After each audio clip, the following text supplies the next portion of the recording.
రేపు విచారణకు రావాలని నోటీస్. మద్యం స్కామ్లో 6 స్పీడ్ నేడు విచారణకు రానున్న సాయిరెడ్డి. రేపు రావాలని రాజకేశ్వరరెడ్డి తండ్రికి నోటీస్. ఎల్లుండి హాజరు కావాలని రాజుకు మరో తాకీదు.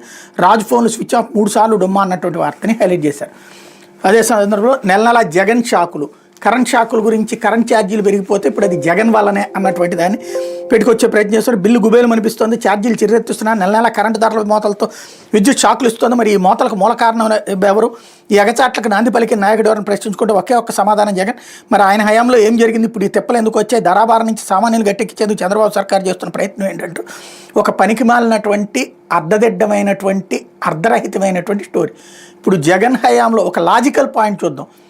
జగన్ హయాంలో నిర్ణయాల వలన ఇప్పుడు కరెంటు భారాలు వేస్తే, మరి జగన్ టైంలో కరెంటు బిల్లులు పెంచింది చంద్రబాబు వల్లనే అవుతుందిగా. దానివల్ల జగన్ ఏం డబ్బులు పట్టుకుపోలేదుగా. అప్పుడు చంద్రబాబు వేసిన భారాల వల్లనే జగన్మోహన్ రెడ్డి గట్ట మన మీద బిల్లులు వేసినట్టు కదా. మరి అప్పుడేమో అది జగన్ తప్పే, జగన్ అధికారంలో ఉన్నప్పుడు. ఇప్పుడు తెలుగుదేశం అధికారంలో ఉన్న జగన్ తప్పే. ఎలా కరెక్ట్ అవుతుంది లాజికల్గా చూస్తే? అంటే లాజికల్ కాదు, మాకు కావాల్సింది వార్తల్లో మ్యాజిక్లు కావాలి. అద్భుతమైనటువంటి అభూత కల్పనలతో ప్రజల్ని మోసం చేయాలి అన్నటువంటి రూటు సాగిపోతూ ఉంటుంది. కరెంటు ఛార్జీలు తగ్గిస్తా, ఇది చంద్రబాబు గారు ఇచ్చిన హామీ.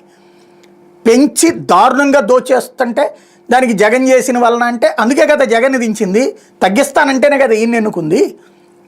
దానికి కుకింగ్ స్టోరీలు, కవరప్ స్టోరీలు ఎందుకు? ఈ పనికి మాలినటువంటి ప్రయత్నాలు.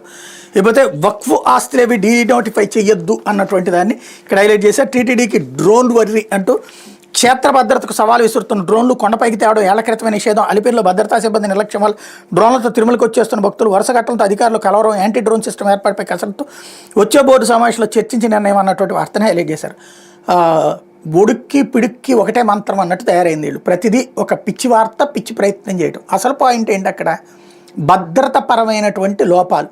మొన్న నాన్ వెజ్ పైకి ఎట్లా వెళ్ళింది, మద్యం పైకి ఎట్లా వెళ్ళింది, ముస్లిం అతను పైకి ఎట్లా వెళ్ళగలిగాడు, ఇప్పుడు ఈ డ్రోన్ పైకి ఎట్లా వెళ్ళగలిగింది?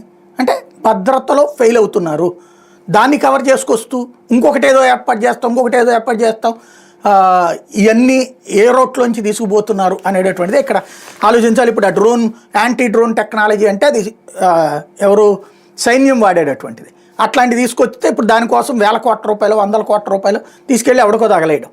బేసిక్ పాయింట్ ఏంటి? అసలు డ్రోన్ పైకి రాకూడదు, నిషేధం పెట్టు. కెమెరాలు ఇవన్నీ తీసుకొని ఇస్తున్నారు కదా, డ్రోన్ల పైన అక్కడ నిషేధం. అట్లాగే కొన్ని రకాల లోపల నిషేధం, ఇట్లాంటివి ఉన్నాయి కదా, అట్లా నిషేధం పెట్టు. కనబడితే పైకి తీసుకురావడానికి వీల్లేదని చెప్పు. డ్రోన్ ఓన్లీ తిరుమల తిరుపతి కొండ పైన డ్రోన్ల నిషేధం అనేది పెట్టండి, సింపుల్గా అయిపోతుంది కదా. అలా తీసుకురాకుండా కిందే ఆపండి. అసలు మద్యం ఎట్లా వస్తుంది, ముస్లిం అతను ఎట్లా వచ్చాడు, నాన్ వెజ్ ఎట్లా వచ్చింది, ఇవన్నిటి ఆలోచించాలి కదా. అసలు లోపాన్ని పక్కన పెట్టి వార్తల్ని వక్రీకరించుకుంటూ పక్కదోవ పట్టించుకుంటున్నటువంటి పరిస్థితి. లేకపోతే విండ్ షీల్డ్ దెబ్బతింటే ఎలా వెళ్ళారు,